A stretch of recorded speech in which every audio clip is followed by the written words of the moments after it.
well, as we're getting settled here, I will welcome you to our second class on our identity series this fall.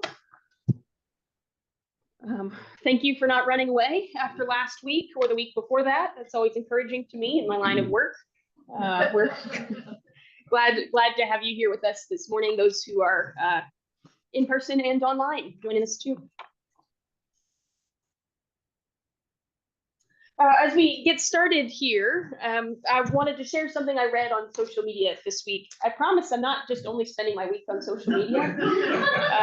It's a good mind break, but I just realized how often I'm mentioning things I see online. So here we are. But someone shared a post this week on social media that said, I found a wallet on the ground at Macy's. I found the cashier and together we tracked down the owner. They were so happy that I returned their wallet that they tried to offer me cash. Of course, I refused because it's not their fault that they lost their wallet. Anyway, the moral of this story is you do understand the use of they, them pronouns to refer to a singular person. You may not have even noticed in telling this story, we don't know the gender of the person who lost their wallet. But you were still able to nod and follow along with this story. And I think this is really helpful as we begin a conversation today, specifically around pronouns and queer identity, that we don't have to know everything. And in fact, more often than not, we're going to have a lot of questions or things that are unanswered, and that is okay. Just like we do with some of the hardest things we come across in scripture, we can wrestle with it, we can ask questions, and we can persevere. Nevertheless, we can figure this out together. In this, I think pronouns are really important in ways that we never realized. And so we're going to talk some about why pronouns matter or how that's involved with the queer community. And we're also going to have an opportunity to go over some key terms that are related to some of these concepts. And we'll talk a little bit about what that means for us. So at first, I would like to practice, for those who are willing, by introducing ourselves and offering the pronouns that we like to use. So I'll go first to remove anything that's scary or intimidating. My name is Kelly Spencer, and I use she, her pronouns. Just as simple as that. Would anyone else like to take a stab at introducing themselves? Greg. My name is Greg Collier, and I use he, him pronouns. Awesome. Thanks so much. Blaze. Hi, I am Blaze Angeles, and I use they, them pronouns. Awesome. Thank you. Amy. Palmer, I use she, her pronouns. Jacob. Jacob Hunter, I use he, him pronouns. Diane. Diane Cooley, I use she, her pronoun. Jen. Jen Ridley, and I'm a she, her. Perfect. So hopefully, as we begin to practice this, it might feel a little clunky or strange to you, but that's part of why we practice anything, right? Things can be new for us. And we have the opportunity to grow and learn in ourselves and grow and learn as a community. So thank you all for participating with me so far.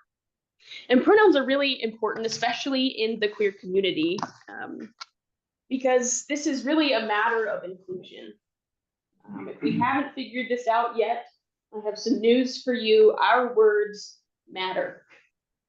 The things we say and how we say them have a great impact on the community around us, who feels safe, who feels heard, the ways in which we know who is welcome where. And so even including pronouns, that is part of how this comes together as well. It really means a lot, even to me as someone who uses she, her pronouns, which may feel more typical or more common sometimes. It really means a lot to me to see options for name tags or on forms when I fill things out, or even when I get on Zoom and can see folks' pronouns along with their name. That indicates to me that someone along the way took note that this is important to the queer community, and they put in that just minimal half second of effort to make that marker and kind of present that inclusion right at the bat.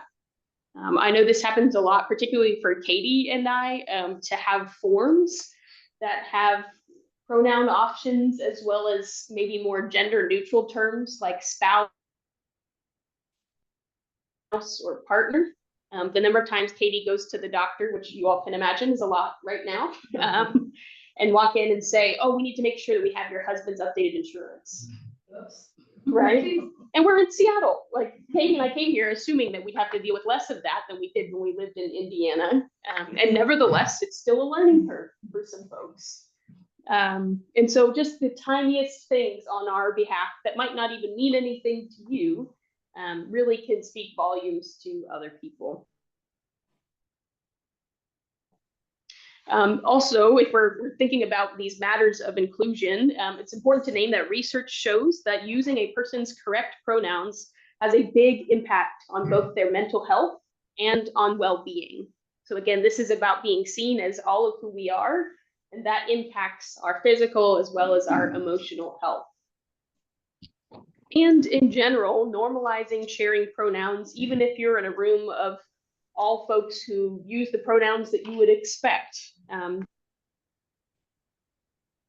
still has a way of being a marker of a safe community for all people, all genders and all gender expressions. A note here, some of you may have heard the term or used the term preferred pronouns before. Does that sound like something you may have heard of in this conversation? This is something that I'm still growing in because I used to introduce myself as my name is Kelly and I prefer to use the pronouns she, her. And then I read a few articles saying that using the idea of preferred pronouns can actually sometimes give the impression that this is optional. And so we could try to avoid using phrases like preferred pronouns or preferred name, as these suggest an element of flexibility or that someone's identity is less than valid. And so this is very clear that someone's name and pronouns are not suggestions and are not preferred over something else. These are inherent to who we are.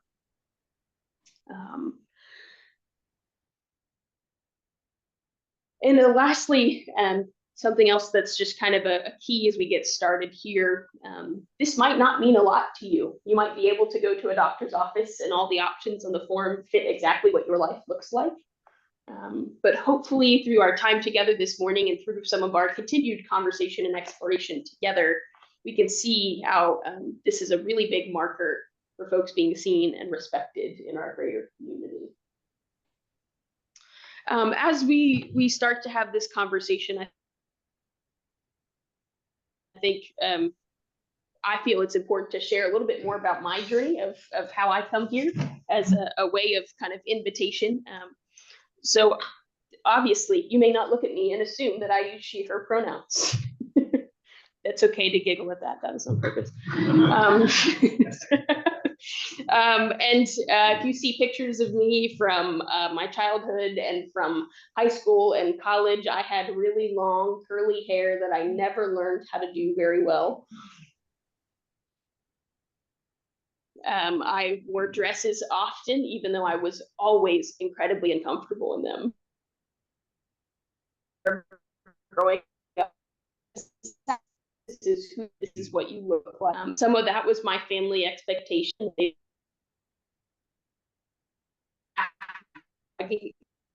were difficult or the same size. So it was just convenient to buy one set of clothes.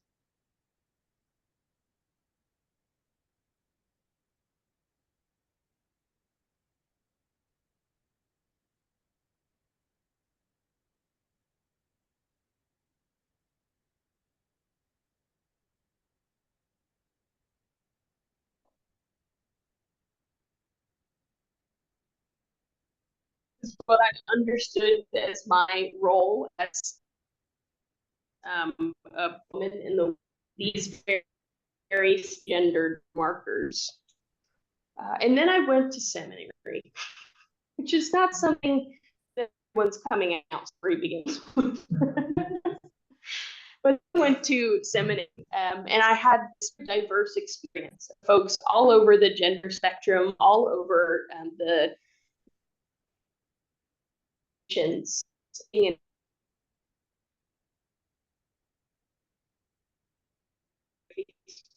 page and such. And I began to ask the question, like, wow, that's really cool that that person can dress that way or be that version of themselves. That's amazing that that can happen for them way over there.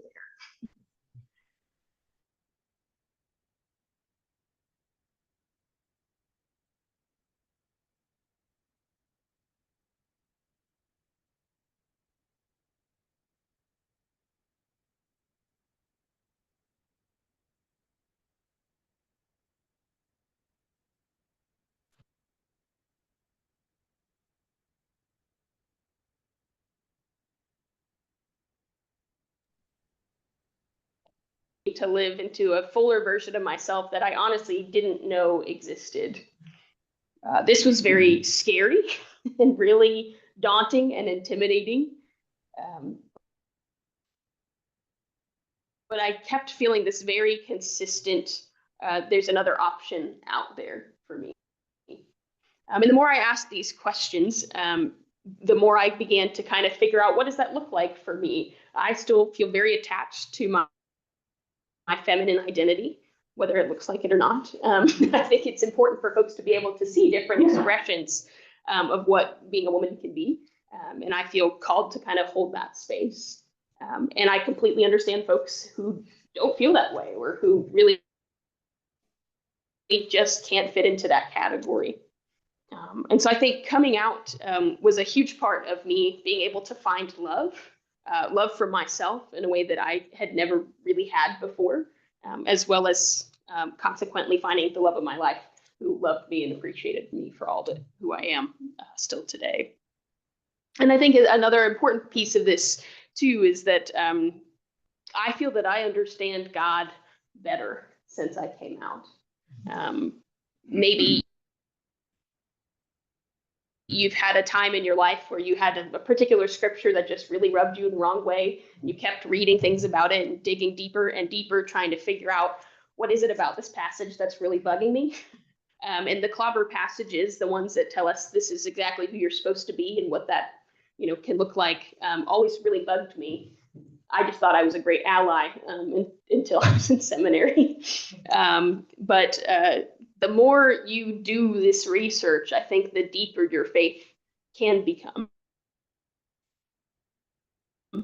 That's not the case necessarily for everyone, but it's a very deliberate choice to still choose to find God in a world that typically says faith and queerness can't exist together. But I've done a lot of homework, and I think I've come out stronger on this other side. And I really do understand God in a deeper way than I ever did before. Yesterday was the 21st. Time eludes me, but yesterday was the 6th anniversary of me coming out on social media. If you're not Facebook friends with me and you would like to be, you're welcome to add me and you're able to see that. That's something I share really openly and honestly. And that was a wild choice on my behalf, considering the number of friends I still had on social media from high school and from my very conservative churches growing up and things like that. But it felt important to me, and part of my call as a human and who I am was to connect my faith with coming out and to being able to share my story so that other folks can ask questions, other folks can see an example of a queer pastor and know that it's possible. I share all of these details and am always happy to share more of my story of coming out because this is a really personal journey for everyone. Even folks who are very confident in who they are and match all of society's expectations of what gender looks like, it's still a journey. And there are times where we have to ask questions about what that means, times where we've pushed back against that, times where we've had to stand up for someone else who doesn't fit into those categories.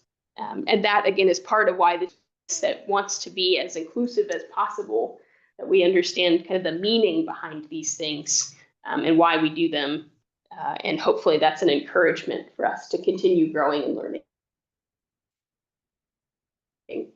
I also want to admit that I am still growing and learning in this as well. So there might be questions I don't always know the answers to, but we can figure that out together.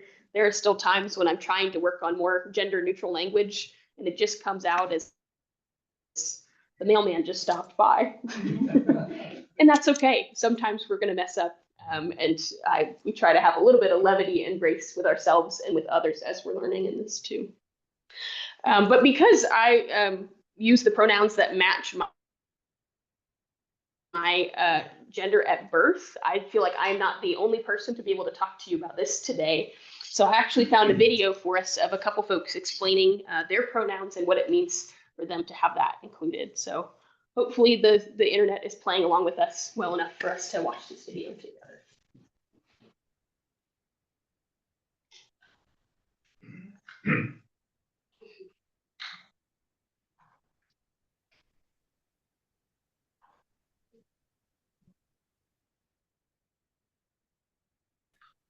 My pronouns are important because they reflect my lived experience and they reflect how I see myself.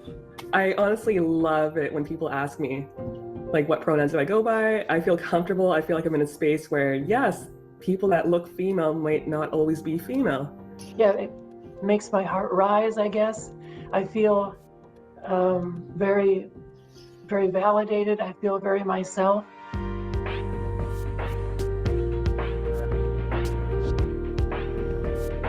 I was assigned the incorrect pronouns, I guess you would say,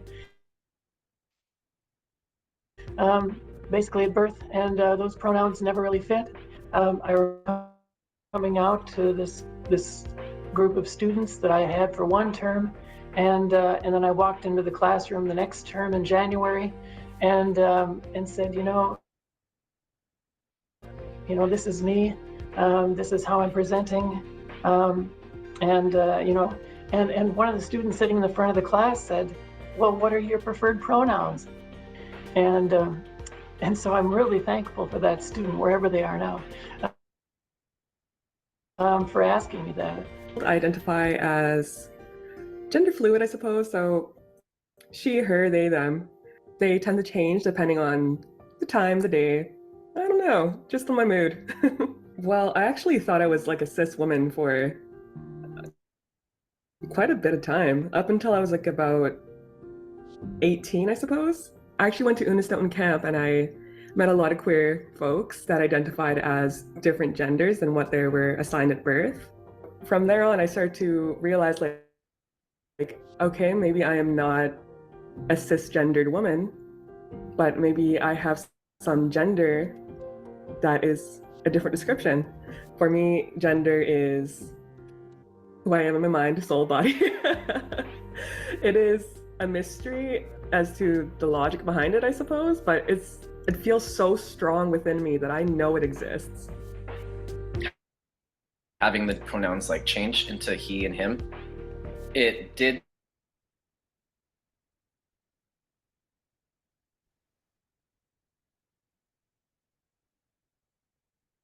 registered in their mind, and I had to be patient too.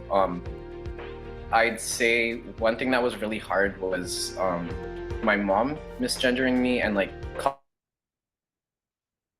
calling me by my old name. It took her the longest time to start referring to me as Romeo. And in the beginning, it would make me cringe anytime she'd say my old birth name. But eventually, I kind of had more empathy towards her because I was her daughter, and like she's so used to me by my birth name, and it's hard for her to like, I guess, call me by my new name. So, but she would like make sure that she would call me like Uncle Romeo in front of my like niece and nephew. So at least there was that effort. I've definitely gotten a lot of response of, well, you don't look non-binary, which feels really bad, because how is non-binary supposed to look? It's as if sort of some people have this idea in their head that if you use they, them pronouns, you have to be incredibly androgynous. I find that misgendering happens a lot in the cis white gay male community, where they seem to, there's a lot of transphobia, and that feeds into sort of, putting masculinity or maleness sort of on a pedestal. I'm an Anglican priest. I serve a parish in the north of Vancouver Island. Nobody who looks at me or interacts with me is really going to be in much doubt about my pronouns, but putting them on the tag and in the email signature is a way of signaling to the wider community that I know some stuff about this and that I'm willing to engage with you about it. Or when I stand up on Sunday morning and say, you know, sisters and brothers, greetings, that I can't do that anymore. I can only say friends, children of God, family, those kinds of words that are more inclusive.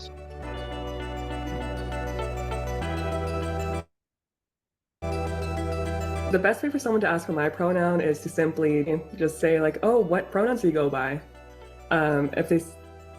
I hear your name is Statsini, what pronouns do you go by?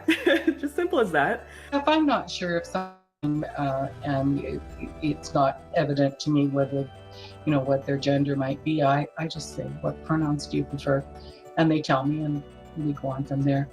I don't necessarily think you have to do that right away, but it is. I guess my preferred way of doing it is really just to introduce myself. You know, say my name is AM, or Alice, and my friends know me as, and my pronouns are go around the class, go around the room, and introduce them, and just do it early on. If you don't know, ask, and also I think err on the side of caution. I always use they, because it is a gender neutral. You know, if I don't know their pronouns, you can sort of default to they, and you're sort of respecting the fact that you haven't asked yet or you don't know. But I love asking. I love when people ask me. Most people have no clue that in 2024, the best way to make money with Amazon is not by. There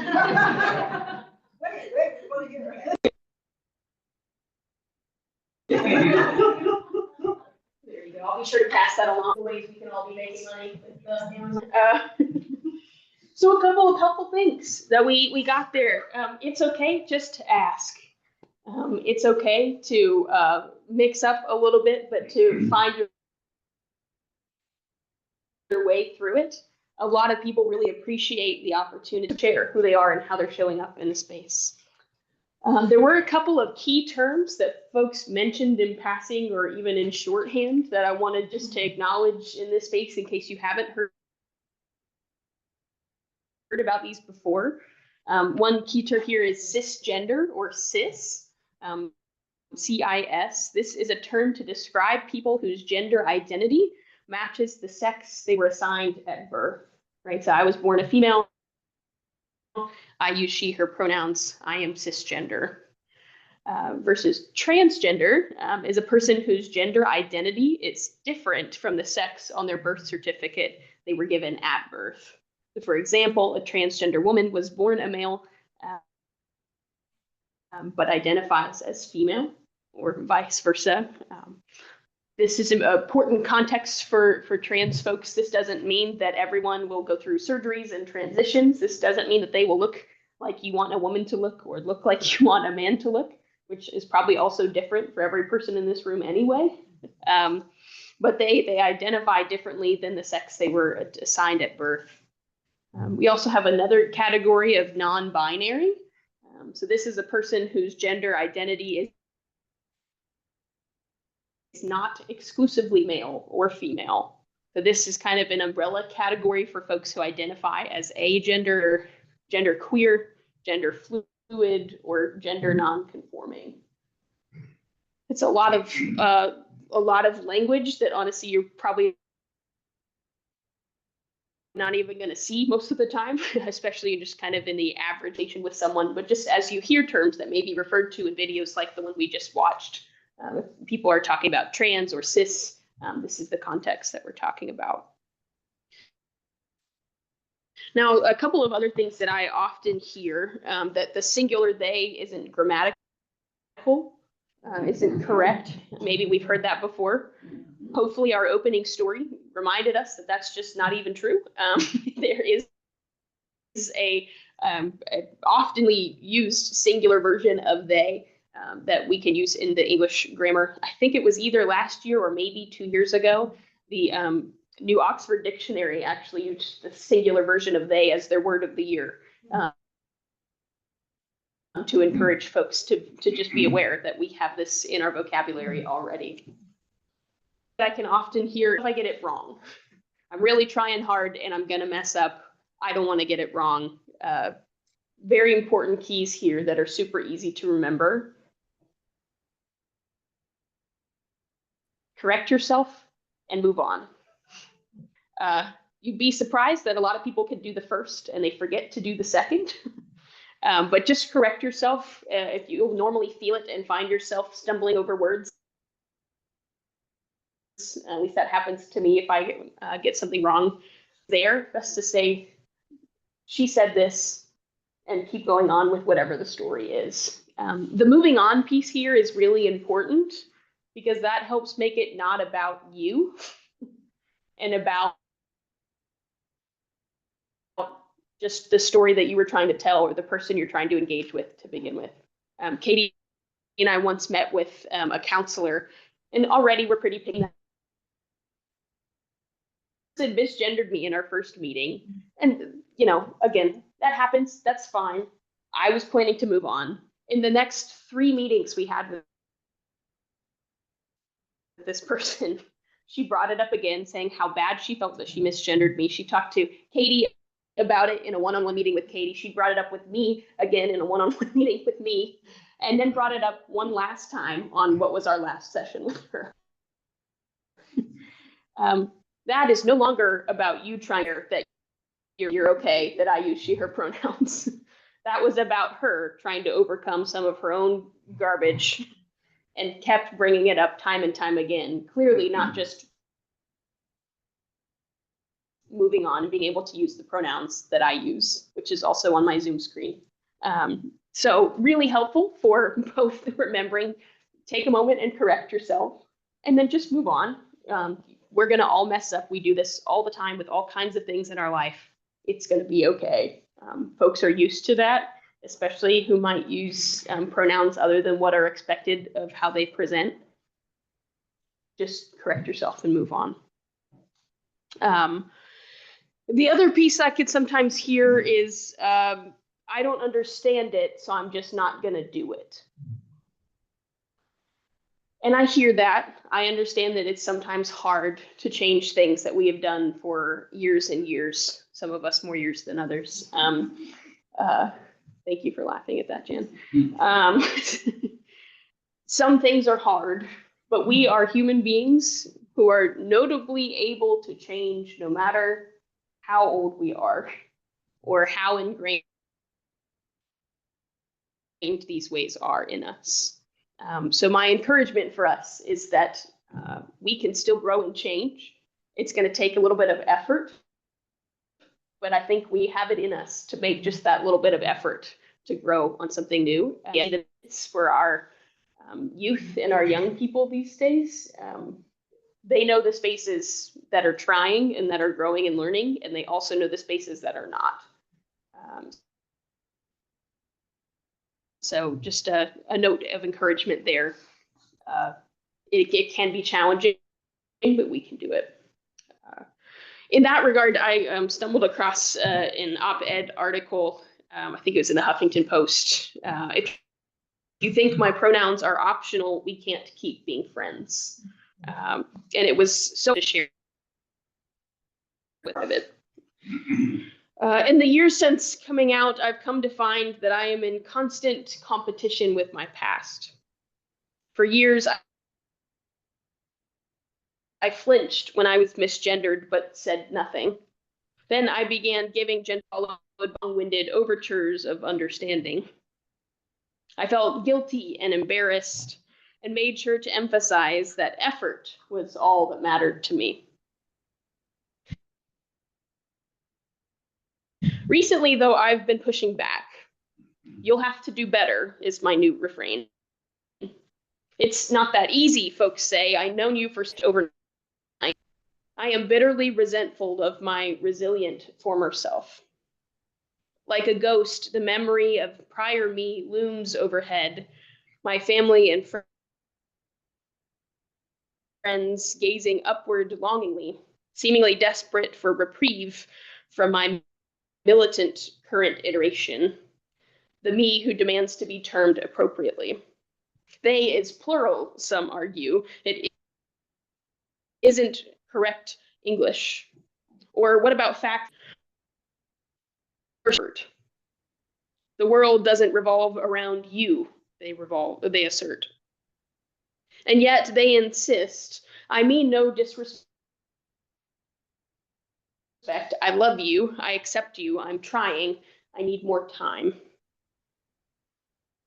I struggle to articulate what it feels like to be misgendered. There are dozens of relevant metaphors, a million tiny paper cuts I decide upon. Individually, they sting. In mass, they can overwhelm the nervous system, become infected. However, it isn't for lack of care, I'm reassured. I recently shared a story with a close family member of having been misgendered by a friend's partner. My friend had defended me, and a falling out between the couple had ensued. Fallen when my relative responded, "You realize that you ruined their relationship, right?" I bit my lip and looked away to change the subject. While the interaction was hurtful, it also underscored to me that these interactions do not simply constitute slip of the mind or squabbles regarding semantics. What is central to these moments is an interrogation of personhood, not just pronouns. Sure, my family and friends might espouse progressive political ideologies. They might even intellectually support the idea of my authenticity. They fail are the critical moments in which my identities are ultimately affirmed or nullified. So to you, the newly emergent grammar evangelists, nascent psychologists, and free speech activists in my life, I say this: I will no longer fight you on your truth. You do, in fact, have the right to reject my pleas for change. Your requests for unmonitored, unfettered time and space to prepare for ambiguous future growth will be honored. I, however, will be increasingly absent. The idea of having to lose some of the people closest to me, the folks who have helped to shape me into the person that I am, is devastating. However, I consider having access to me, my time, and my company to be a gift, not a given, for anyone in my sphere. I'm clear on my inherent worth as a person, despite all the ways in which society at large devalues me. To be frank, this process of change requires a concerted effort. To be franker, I think that trans and non-binary people are worth the effort. So that's our invitation, is to participate in this growth and change, because we value the lives of our trans and non-binary friends around us. It's going to require a little bit of effort from all of us, but I certainly think it's worth it when we see lives valued and people welcomed. So a few takeaways, and then I am open to answer some questions and navigate some conversation between all of us. Key takeaways. Number one, you cannot just by looking at them. Says your female queer pastor who wears a tie every Sunday. Another important piece of this, number two, don't out people. You don't out people coming out. You don't get to take that away from folks coming out as trans or non-binary. So it's always good also to check in with folks to see where they would like you to use these pronouns. Not everyone is out in every space of their life, and this can be a huge matter of safety. So especially if you're having a conversation with someone and they seem a little bit hesitant or maybe quiet in sharing parts of their identity with you, maybe just double check and see if there are spaces in which they would like you to use those pronouns or a particular name and places where they wouldn't. For example, I had a non-binary student in my youth group, the church I served in New Jersey, and her family really was having a lot of questions and trying to be supportive, but couldn't figure it out. So they asked me to use she, her pronouns, but they, them pronouns and youth group. It was a way that they were kind of exploring what different pronouns they might prefer, but were really hesitant of doing that in front of the whole congregation, or especially around their parents sometimes. So always good to check in with folks. Maybe just ask. Most people really appreciate the opportunity just to check in. I always appreciate when people ask my pronouns, even if it's like way late in a conversation. It's a no conversation, so feel free to ask. And if somehow the person is resistant to you, that's okay. They might have some stuff that has happened to them in the past. Feel free to move on and either just try to avoid using pronouns or using they, them if possible. Lastly, practice. Over time, I have grown in the last handful of years and I'm continuing to grow. In addition to maybe using a default they, them pronoun for someone that you don't know. It's also really interesting to catch some of our words that are automatically gendered in our society, or fireman, policeman, businessman, all these kinds of things. There are a lot of creative options out there that can maybe stretch us a little bit, but can be more inclusive to include anyone who might be in that category who doesn't necessarily fit the biological premise of a man. So those are some initial thoughts on pronouns and identity and how this comes together. But I would love to hear questions you have or stories maybe you've come across as we navigate growing and changing together.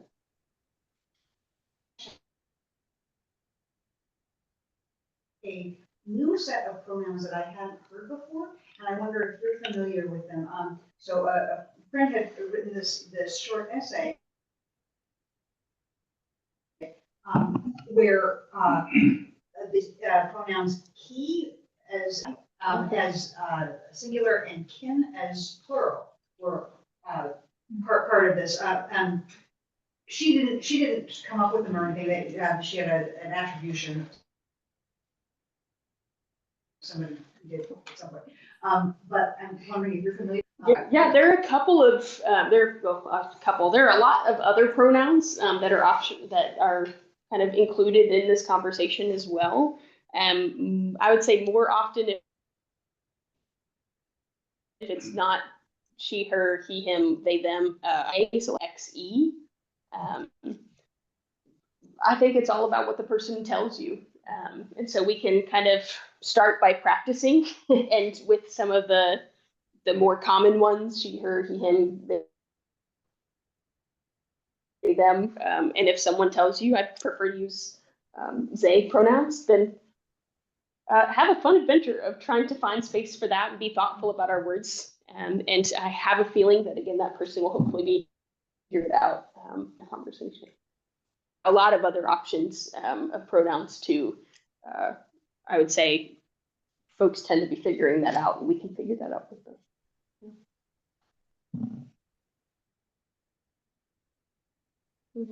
Diane. We were in Denver last weekend and went to our home Methodist church. And the two pastors, the associate pastor and the senior pastor, when they first stood up in the pulpit or on the other side, said their names and their pronouns. Yeah, absolutely. That's something I always tell my by the time they get up to the pulpit for welcome and announcements. But even just the name piece, I forget that sometimes you might have visitors who have no idea who I am. And so my name and my pronouns are helpful for that. And we can all be practicing that too. Yes.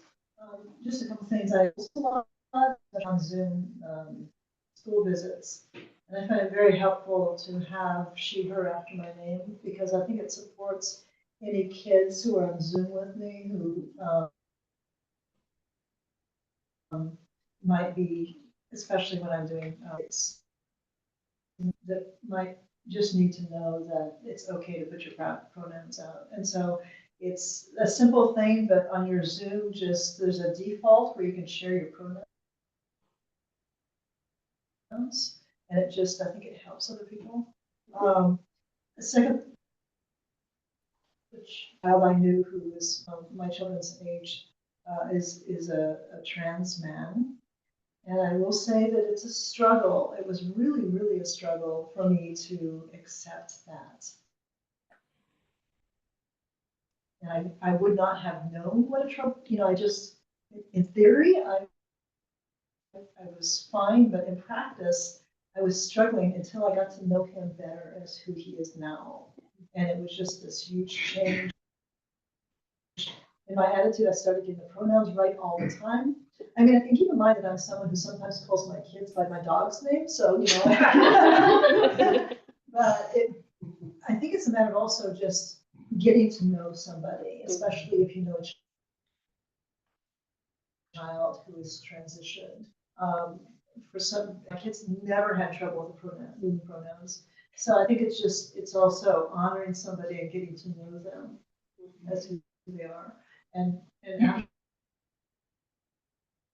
that, I don't think I've mispronounced for these. Thanks for sharing this. Jen. I think some of the maybe awkwardness or discomfort may be that preferred pronouns gets confused with sexual preference. Mm-hmm. And I think, as a she, her, it's not just about my sexual preference. There's a whole lot of she, her, other stuff that's going on. And I'm assuming that's, with the him, her, the he, hims. and here's my prognostication for the future is that, we used to be very formal when I was growing up. It was Mr. or Mrs. or Miss so-and-so. I think we may go through a time where you just say, I'm she, her, Janet.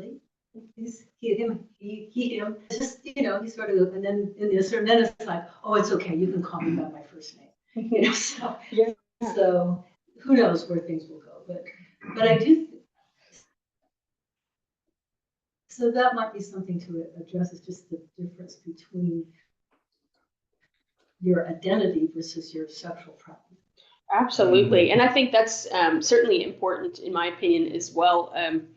Whoever you are, you can be attracted to anyone else. And so that's why it's always great to check in with folks. There are a lot of people that assume Katie and I are lesbians because we're two women married to each other. And I just kind of identify as queer because all I know is that I love Katie. And so you wouldn't even know that from our pronouns and things like that. So it's always good to avoid assumptions. We know what they say about assumptions. Makes an ass out of you and me. So yeah. And so it's important, even in that respect too, or growing in partner language, or folks who may not be married but are spending life together, might not be legally married or recognized in the eyes of the law, but that partnership sometimes is even more valid than people who do have the legal sheet of paper. So just kind of being open to the different ways of folks' life. And I know you know nothing about that. So yeah, different ways of embodying. Greg. So I was going to say, I believe everything old is new again. So I was reading that in the Talmud, there are actually 8. So that unless one thinks that this is something very new, the things that are ancient, maybe there was some wisdom there going on. Yeah, this is, it can definitely seem like this is a new phenomenon. And I've seen a lot of helpful conversations about this. Some of it is, wow, they were great roommates back in the 1800s. It's like, no, those women were definitely together, but okay. Another piece of it too is even just recognizing the ways in which rights have grown over the years. You know, even folks who judge, you know, grandparents who stayed together with abusive spouses for so long, when women couldn't even have their own bank account until the end of the 1960s, early 1970s. That's a totally different context in which we're talking about how to navigate life and what is allowed and what is legal. And so I think it's a really good encouragement not to stand in judgment, probably period, but also especially we don't know what people's backgrounds are or what they were facing to get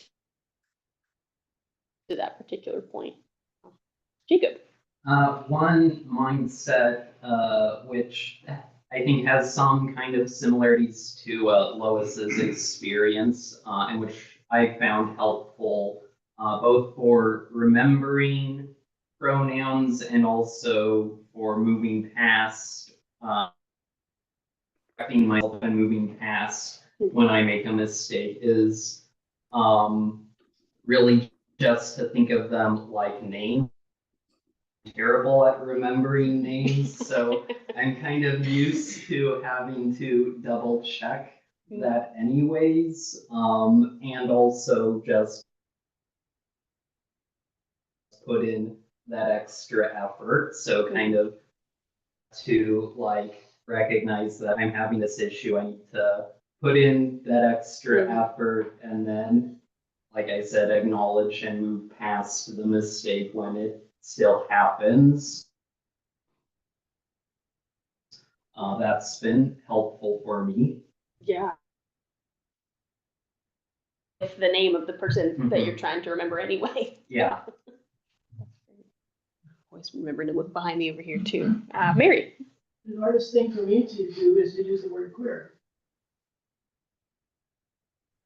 Yes. This is where my stretch is. Absolutely. Yeah, and in which we can see history over time and be able to grow and change. I remember that was, my parents were very kind when I came out, and I really wasn't entirely sure that's how that conversation was going to go. They just kind of listened and asked a couple of very basic questions. And then like 2 weeks later, my mom came back to me and called me on the phone, and she said, okay, I'm having a hard time, but don't like with this word queer, because in her generation and time, that was offensive and that was used as a slur. It's curriculum. Absolutely. And almost a swear word. Yeah, and so I think at least in my generation or so, I find that word most helpful to kind of as an umbrella, just kind of, I'm in that category, feel free to do what you will with that. And I hold a lot of respect for folks that are challenged by that word, or folks that would have never wanted to have been identified with that word because of just the violence and persecution that came with it. Yeah, absolutely. Lois. I want to mention it's fresh on my mind because I have some friends whose books have been banned recently, children's books, and you know, one of them was just writing about the Japanese internment in Washington State. But just a couple things about books and history.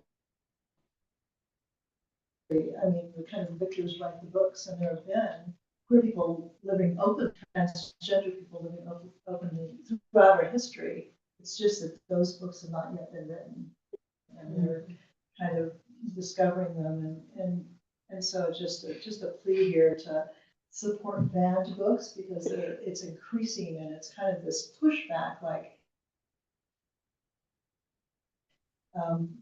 we want to, we want history to reflect us instead of we want to explore what history was, and it's just this discussion just reminds me that we don't acknowledge the diversity that's in history. Absolutely. If you're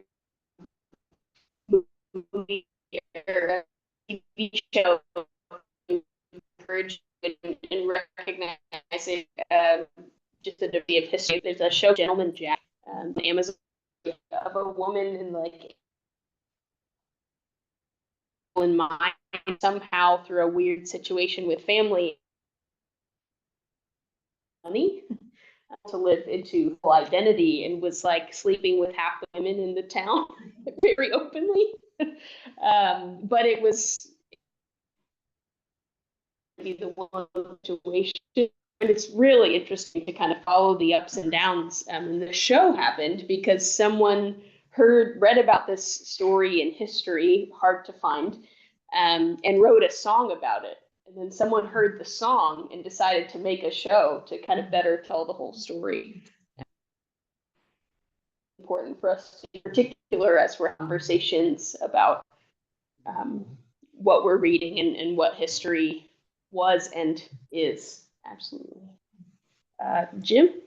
Well, is there any other word or words than queer that solve the problem of those of us that have difficulty? That is a great question. I feel like if queer is uncomfortable, just using the acronym LGBTQ, which is a different mouthful, but still helpful to kind of catch that overall. Speak for myself, I find if folks use in that same category as kind of very broad, but I don't know that I would necessarily say that for everyone if that matches their experience.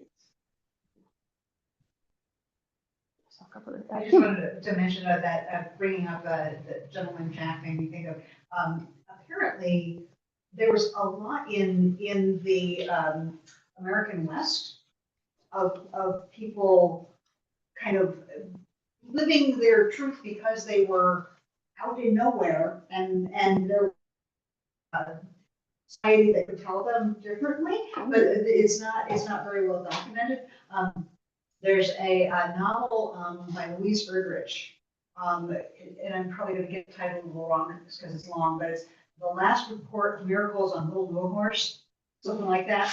And it's the story of a woman who lived as a priest for decades. Wow. And it's very interesting. Stuff around it, but it's really cool. But she got the idea, Louise Erdrich, from these historical accounts that she had read of people, they're out there with the no law and the no society, and they could be poor. Yeah, that's amazing. I'll have to look that up for sure. There's at least one other thing. David. So one of the places that we sometimes struggle with pronouns is the pronoun we use for God, right? Yes. Music that has been written, various centuries, and the masculine pronouns for God, the people's sensitivity to that varies all over the map, right? We had people in choirs who were militant about it, and but if it's written into the music, it can be very awkward to correct. Sometimes we work really hard to correct. So I just want to bring that up as another context where pronouns become something we struggle with, and I don't think there is. Absolutely. You may notice, or maybe you haven't, and my hope is that maybe you haven't, because I'm so smooth with it. In my sermons and things that I actually write, I don't use any pronouns for God. So I will restructure sentences so that it's not as awkward or clunky, or try to be not as awkward or clunky, to try to get around some of that. And in general, Scripture gives us so many different images of God and ways to interact. Mighty masculine protector, and some are gentle, nourishing mother as well. And some are just like our rock, our redeemer, and those things don't have to be gendered either. So I think that's a great connection in this of ways that, you know, I grew up, capital H, he is God and is on our side. And it took me a long time to adjust some of that and to get out of that awkwardness a little bit too. So I think what you're describing that you do is actually sort of the tradition for many of the also, you know, chose to avoid using pronouns for God whenever possible to different extents. But in music, it's tough. It's hard. Yeah, especially when you're trying to reword something to be a little bit more neutral. It can sometimes end up being really creative down the line because it was going to rhyme with this other word later here, and now we're just being real creative. The rhythm or it doesn't fit the rhythm. Yeah, yeah, absolutely. Mary. You brought up the subject, so I get to talk about it. The door has been opened. And that is the use of the word Lord. That is very difficult. We work on it's not a kingdom. We have God is not. We are looking at the reality that equality is important, and we are friends with Jesus as well as honoring him as being something more than human. But somehow or other, and I'm one for reasons in my history, that male anything is a negative, and it has worked very hard for me to work to not have God be male. And I ended up because getting to be supportive to women, to see God as female or as not gender, and who needed a name for God. And just for fun, I'll tell you that my name for God is Grandma. That's beautiful. Thank you for sharing that, Mary. But that it is actually not just wish, it's painful. Absolutely. So we all stories and experiences with us to every conversation we have with a person, old or new, to every time we open scripture, we are bringing parts of who we are. And so we have these conversations and these opportunities to learn and grow as a chance to better show up fully as our authentic selves, and to invite others to show up in that way for themselves too. Please know I am always available if you have questions or something to make sense of, or you have a friend who just doesn't understand this or wants to know the biblical support of these things. That happens to be an area of expertise for me. So feel free to connect with me, shoot me an email, give me a call. As with all things, this is a journey that we are on together. And I think it's a great opportunity to continue to live into our identity as a community that values inclusion. To end our time together in the spirit book with me, a children's book called When God Gave Us Words.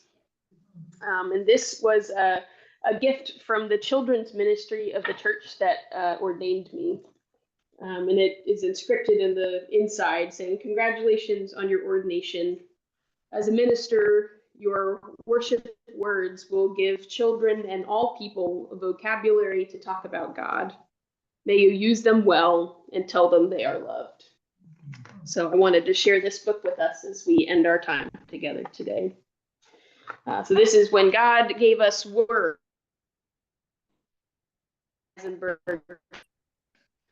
One day, words to man and woman, but the angels objected. People will not know what to do with words. Words should belong only to angels. But God said, perhaps people will make something beautiful with words. Nothing could be more wonderful than what we do with words, the angels insisted. People will just mess them up. But God was intent on hearing words from the mouths of men and women. So God filled the angels' sacks with words and sent the angels to earth. Read the words. In some sacks, God put long, difficult words like omniscient. This word I practiced, anti-disestablishmentarianism. And it was so. Oh, sorry. And the angels frowned. People will never understand the meaning of these words. And it was so. Because of these long, difficult words, dictionaries were created. In God words, gibber and God. In one place, all the words that were hard to spell, like hors d'oeuvres. People will never know how to spell these words, said the angel. And it was so. Because of hard to spell words, God created spelling lists. Then God sent the angels to put all the people. The angels did as God commanded. When the angels returned from spreading the words, they sat down with God and listened. It took some time to get accustomed for using the words. Slowly, they let each word from their mouths. Carefully, they added one to another until they made sentences. When they got and talked and shouted enough, but God wanted to hear more. Then the people twisted and turned words and made lies. They rolled words into the wet earth until they were covered with mud and created curses. People mixed words with sharp thorns, and gossip was born. The angels shouted, "Stop! What a mess!" Words. And God regretted giving words to man and woman. God was about to send the angels to earth to take back all the words when God heard a new sound. People stirred soft music into words and sang lullabies. Words were mixed with dance and poetry was born. People joined laughter to words, and the angels smiled and said to God, "Some of these jokes are very funny and some are just silly." And it was so. For the silly jokes, God created groans. And for the truly funny jokes, God just laughed. People mixed words with midnight and wrote mysteries. When the angels listened to the mysteries, their wings trembled. People wove longing, thanksgiving, and hope into words and offered prayer. Imagination and words were joined, and then there were stories. Angels listened and were enchanted. So God asked the angels if they wanted to gather all the words and bring them back to the heavens. The angels remembered the lies and the curses and the gossip the people had made with the words. Nevertheless, the angels did not want to take back the words. They loved the songs and poetry that people had created. They giggled at the prayers. "We must hear the end of the stories these people are telling," the angels pleaded. And it was so. People are allowed to keep the gift of words for the sake of stories. So friends, may we all remember that we are giving our words to children and to all the people around us. May we use them well. They are loved. Getting good practice for your future. I know, I gotta work on my turning and yeah. Thank you all for your patience and your time this afternoon. And we will continue to learn more together next